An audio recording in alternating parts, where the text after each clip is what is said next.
ना जब मर्सिडीज़ का सर्विस का भी बिल पे करना होता है ना, जो प्रिंटेड बिल आता है, उसके बाद भी वो पर्सन जो मर्सिडीज़ वाला होता है उसके साथ बार्गेनिंग करता है।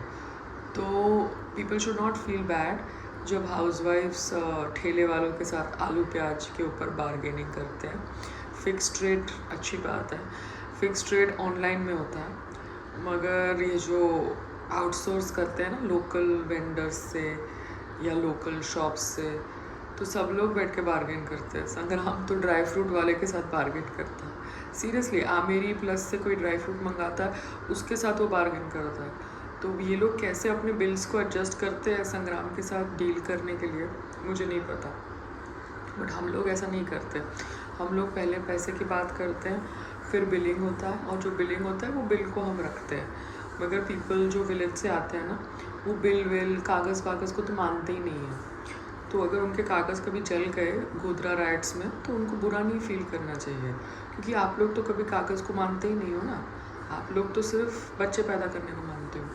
तो संग्राम वो आमेरी प्लस ड्राई फ्रूट वाले के साथ प्रॉपर बिल के साथ बार्गेनिंग करता है, मर्सिडीज़ वाले के साथ बार्गेनिंग करता है। तो फिर वो एसी वाले को तो मुझे फ़ोन करना ही नहीं चाहिए था, क्योंकि मैं तो बिल वाली हूँ, बट मैंने तो तेरे साथ डील नहीं करी ना कि तू कितना पैसा लेगा, क्या होगा।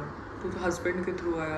अब वो हस्बैंड के साथ देखो जो करना है, बिल देना है नहीं देना है, सस्ता करना है महंगा करना है, कंसेशन करना है, वो तू जाने और वो जाने। अगर वो तो बिल को मानता ही नहीं है ना, ठीक है ना। ओके, अभी एट्रियम हो या कैलाश खेर हो, दोनों अकेडमी में मैं पूरा कोर्स कंप्लीट करके सर्टिफिकेट लेना चाहती थी। बिकॉज हम लोग सर्टिफिकेट वाले जोन से हैं, क्योंकि हम लोग अपने स्कूल कॉलेज में जाके भी डिग्री लेते हैं, क्योंकि हमारी वो थॉट प्रोसेस है। हम लोग स्कूल कॉलेज में जाके टाइम पास करके एग्ज़ाम दिए बिना स्कूल से ड्रॉप आउट नहीं करते। मगर अभी दोनों अकेडमी में अगर टीचर्स सिंक ही नहीं होंगे तो मैं कैसे अपना कोर्स कंप्लीट करूँगी, क्योंकि मैं तो पैसे भी दे रही हूँ ना, मैं थोड़ा कोई कोलैब कर रही हूँ। तो संग्राम तो जो स्कूल में गया होगा उसने वहाँ से सर्टिफिकेट ऐसे ही बनाया होगा, भैया हम तो हमारे कॉलेज स्कूल में जाते थे, हम तो एग्ज़ाम देते थे और प्रॉपर हमारी डिग्रियाँ आती थी। Modi ji, we were doing all that. अब आपके टाइम पे क्या था हमें नहीं पता ना, आपको क्या स्ट्रगल सहन करनी पड़ी, वी डोंट नो दैट। तो मैं डिग्री वाली हूँ, मैं सर्टिफिकेट वाली हूँ, तो मैंने ये वोकल वाला भी सोचा था, प्रिपेरेटरी करूँगी 12 क्लासेस, तो एक सर्टिफिकेट ले लूँगी इनसे। मगर ठीक है, क्योंकि ये लोग बैठ के अपने आप को ग्लोबली रिकग्नाइज्ड प्रोग्राम और ये सब बोलते हैं, तो अपने आप को इंटरनेशनल स्कूल्स के साथ, तो मुझे लगा चलो एक डिग्री ले लेते हैं। बट मैंने देखा है ना, ये बिज़नेस करते वक्त रेलवे का तुम सर्टिफिकेट लो या FSSAI का सर्टिफिकेट लो, कुछ फ़र्क तो पड़ने वाला है नहीं जब तक तुम रनिंग में नहीं हो। आप समझ रहे हो, ठेले वालों का सर्टिफिकेट थोड़ा है, मगर वो रनिंग में खाना बेचते हैं। अभी सर्टिफिकेट के ऊपर गवर्नमेंट एम्फसाइज़ कर रही है, मगर वही है कि सर्टिफिकेट के साथ साथ रनिंग भी होनी चाहिए। तो अभी सर्टिफिकेट देखेंगे कहाँ से मिलता है, किसका मिलता है, तब तक के लिए रियाज़ करो। क्योंकि मैंने एक्टिंग थोड़ा कोई सर्टिफिकेट से करी है, एक्टिंग ऐसे ही करी है ना, 12, 13, 15 पिक्चरें अपने आप ही सीखी है ना, तो वैसे सिंगिंग भी सीख लेंगे विदाउट अ टीचर। जो भी मिलता है उससे थोड़ा बहुत सीख लेंगे। अभी कंगना ने अपनी पिक्चर डायरेक्ट करी, चाहे वो रानी लक्ष्मीबाई थी या इंदिरा थी, वो इसलिए डायरेक्ट करी क्योंकि उसको जो डायरेक्टर मिला वो उसकी पिक्चर ख़राब कर रहा था। समझ रहे हो, उसको डायरेक्ट करने का शौक़ नहीं था, आप समझ रहे हो, वो एक्टर थी।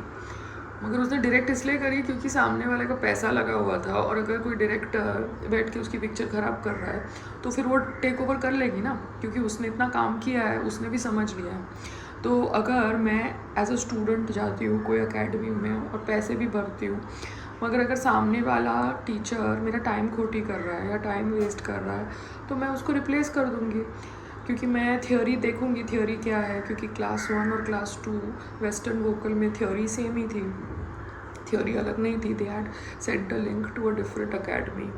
तो टीचर मुझे अगर मेरा लेवल का नहीं लगा तो मैं तो रिप्लेस कर दूँगी या बंद कर दूँगी ना, बिकॉज़ मेरे पास टाइम नहीं है ना बच्चों को इम्पोर्टेंस देने का, सो दैट वो वीडियो बनाए मेरे साथ, क्योंकि उनको पता है कि मैं वीडियोस भी साइड में अपलोड करती हूँ। तो मुझे ये सब में तो घुसना नहीं है। तो उसी तरीके से अगर एक वुमन एक्टर कभी पिक्चर प्रोड्यूस भी कर रही है, उसको डायरेक्ट करने का शौक़ है ना है वो दूसरी बात है, मगर वो एक्ट कर रही है और प्रोड्यूस भी कर रही है, उसका पैसा भी लगा है, तो फिर वो टेक ओवर कर देगी ना अगर उसका पैसा वेस्ट जा रहा है। Do you understand? क्योंकि अगर वो डायरेक्टर सेट पे टाइम पास कर रहा है, बिकॉज रोटेशन हो रही है ना, पैसा लग रहा है ना दिन का, so that you have to keep in mind. So उस वे में अगर कंगना डायरेक्टर बन गई तो अच्छी बात है, उसका टैलेंट वहाँ पे भी उसने एक्सप्लोर कर लिया। अभी वो MP बनी हुई है, but I am just trying to tell you as a woman, जब हम कुछ करना चाहते हैं अपने लिए और पैसा इन्वॉल्व हो जाता है, चाहे हम खुद का पैसा लगाए, हस्बैंड का पैसा लगाए, फाइनेंसर का पैसा लगाए, हम अगर इन्वॉल्व हो जाते हैं और वो पैसे का वैल्यू मिलना चाहिए, तो फिर हमको टेक ओवर करना पड़ता है ना। अदरवाइज़ जिसने पैसा लगाया वो पैसा वेस्ट हो जाता है। हमारे पास टाइम नहीं है ना लोगों के साथ बॉन्डिंग करने के लिए, टीचर्स के साथ online. We are here to learn something. तो अगर वो लर्निंग हमारे साथ अलाइन नहीं हो रही है, we have to replace them और throw the setup. You understand? देखो पापा, आप अपने सर्वेंट को है ना सब साफ़ करने के लिए बहुत बोलते हो, घिसने के लिए। तो कभी कभी क्या होता है, जो लड़का ज़्यादा घिस रहा है उससे घिसते घिसते कुछ टूट सकता है, समझ रहे हो? तो उसका हाथ ज़्यादा स्ट्रॉन्ग है बिकॉज वो लड़का है। अब मेरा हाथ भी स्ट्रॉन्ग हो गया क्योंकि मैं तो लैपटॉप एक दिन अपना कर रही थी ठीक, और मैंने स्क्रीन के ऊपर हाथ डाला और मेरे स्क्रीन को हाथ पकड़ने से वो स्क्रीन में क्रैक आ गया। बिकॉज मैं भी घर का सारा काम करती हूँ अभी, तो मेरे हाथ भी वैसे स्ट्रॉन्ग हो गए हैं ना, मतलब कड़क टाइप हो गए। तो आप है ना चेक किया करो चीज़ों को, कुर्सी को, टेबल को बैठने से पहले।